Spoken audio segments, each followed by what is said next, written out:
भाषेतूनच होतील ही अनिवार्यता ज्यांच्या नेतृत्वातून आपल्यापर्यंत पोहोचते आहे असे महाराष्ट्र राज्याचे माननीय मुख्यमंत्री देवेंद्र फडणवीस साहेब यांना मी विनंती करते. स्वागत.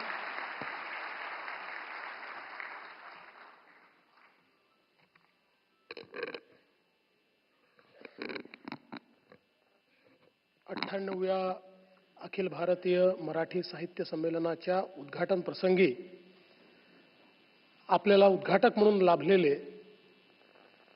भारताची पताका अखिल विश्वामध्ये ज्यांनी फडकवली असे भारताचे यशस्वी पंतप्रधान माननीय नरेंद्र मोदीजी, स्वागत अध्यक्ष आणि आपले ज्येष्ठ नेते आदरणीय शरदचंद्र पवार साहेब, 98व्या संमेलनाच्या अध्यक्षा आदरणीय डॉक्टर तारा भवाळकर, त्याचप्रमाणे या ठिकाणी उपस्थित 97व्या संमेलनाचे अध्यक्ष रवींद्र शोभणेजी, डॉक्टर उषाताई तांबे, श्री संजय नाहर, श्री प्रकाश पागे, श्रीमती उज्ज्वला मेहेंदळे, या सभागृहात उपस्थित सर्व सन्माननीय अतिथीगण आणि उपस्थित भगिनी आणि बंधूंनो, खरं म्हणजे ताराबाईंचं भाषण ऐकल्यानंतर त्या भाषणामध्येच आपण राहावं असं आपल्या सगळ्यांना वाटतंय. आणि माननीय प्रधानमंत्री महोदयांचं भाषण ऐकण्याची उत्कंठा आपल्याला आहे. त्याच्यामध्ये सुरात असुराचं काम करण्याचं भाग्य मला लाभलेलं आहे. पण आपल्या सर्वांकरता ही अतिशय अभिमानाची गोष्ट आहे की मराठी भाषेला अभिजात दर्जा मिळाल्यानंतर पहिलं संमेलन हे दिल्लीमध्ये होत आहे. मी आदरणीय प्रधानमंत्री महोदयांचं मनापासनं त्यांचे आभार मानतो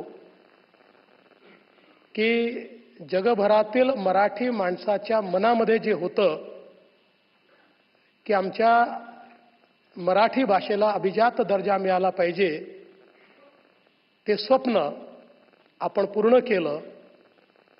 आणि मला असं वाटतं की महाराष्ट्राच्या निर्मितीनंतर पहिल्यांदाच हे संमेलन या ठिकाणी याकरता होत आहे की सरस्वतीचे सर्व पुत्र वाट पाहत होते की कधी आमच्या भाषेला अभिजात दर्जा मिळतो, तेव्हाच आम्ही दिल्लीमध्ये संमेलन घेऊ. आणि म्हणून हे संमेलन आज दिल्लीमध्ये होत आहे.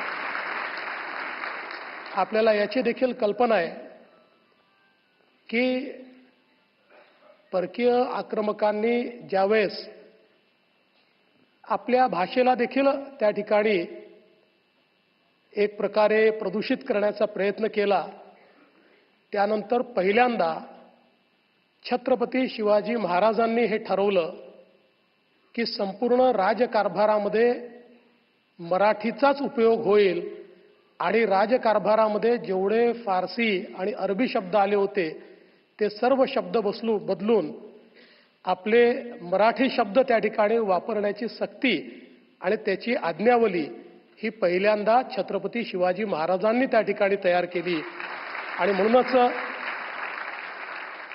स्वभाषेचा आग्रह किंवा स्वभाषेचा स्वाभिमान हा देखील छत्रपती शिवाजी महाराजांकडूनच आपण शिकलो आहोत.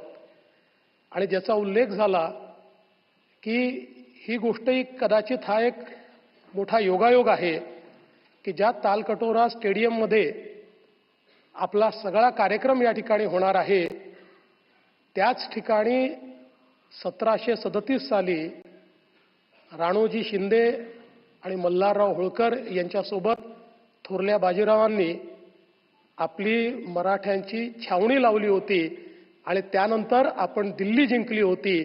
त्यामुळे आता आमचा मराठी माणूस आपल्या विचारांनी पुन्हा या संमेलनातनं दिल्ली जिंकणार आहे, हे मला सांगताना अत्यंत आनंद वाटतोय.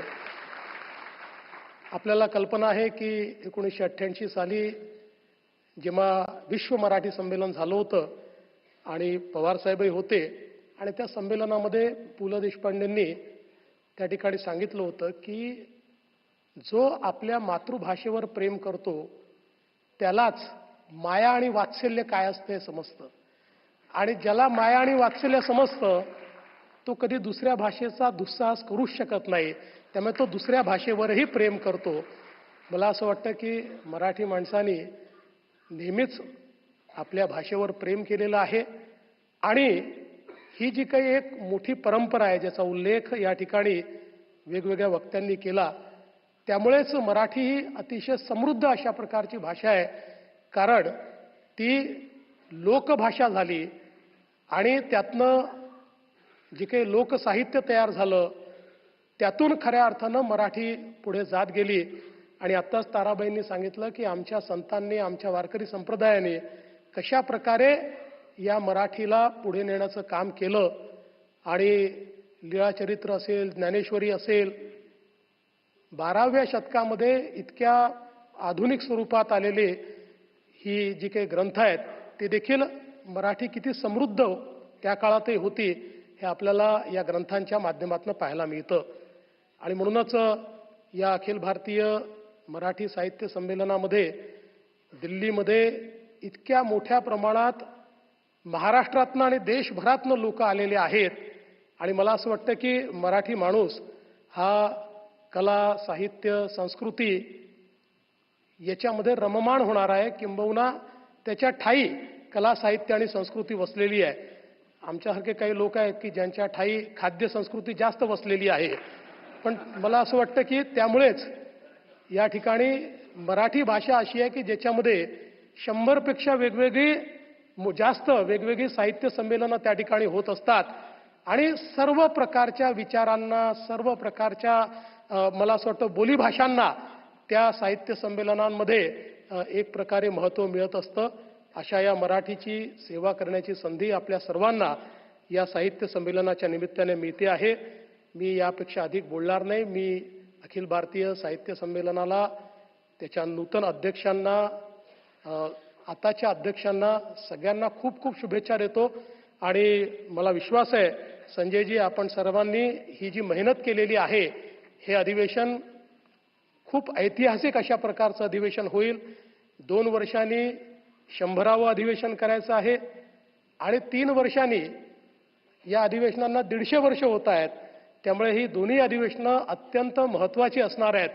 त्याही वेळी आपण अशाच प्रकारे मराठीवर प्रेम करणाऱ्यांचा हा जो काही मेळा आहे अतिशय भव्य अशा प्रकारचा साजरा करू, हा विश्वास मी व्यक्त करतो. पुन्हा एकदा खूप खूप या संमेलनाला शुभेच्छा देतो आणि माझं बोलणं संपवतो. धन्यवाद. जय हिंद, जय महाराष्ट्र.